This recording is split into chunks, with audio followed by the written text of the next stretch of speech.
ఈ బుడ్డపుట్టు పంచాయతీ పరిధిలోని బుర్రమామిడి ములకేపుట్టు గ్రామ సమీపంలో ఉన్న ఈ బ్రిడ్జి ఒకవైపు వరదింటి కారణంగా కూలిపోయి సుమారు 2 సంవత్సరాలు గడిచాయి. అయినప్పటికీ ఇప్పటి వరకు ఈ సమస్యపై ఏ రాజకీయ నాయకులు, యువ నాయకులు, పంచాయతీ పెద్దలు ఎందుకు గట్టిగా స్పందించడం లేదు.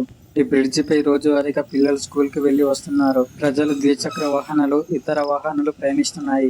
అంతేకాదు బస్సులు కూడా ఈ మార్గంలో రాకపోకలు కొనసాగిస్తున్నాయి. బ్రిడ్జి కింద ఉన్న పరిస్థితి చూస్తే ఏ సమయంలో ఏ ప్రమాదం జరుగుతుందనే భయం కలుగుతుంది. ముఖ్యంగా ఉచిత బస్సు సదుపాయం కారణంగా మహిళలు పెద్ద సంఖ్యలో దాదాపు 60 నుంచి 70 మంది వరకు బస్సులు ప్రయాణిస్తున్న సందర్భాలు ఉన్నాయి.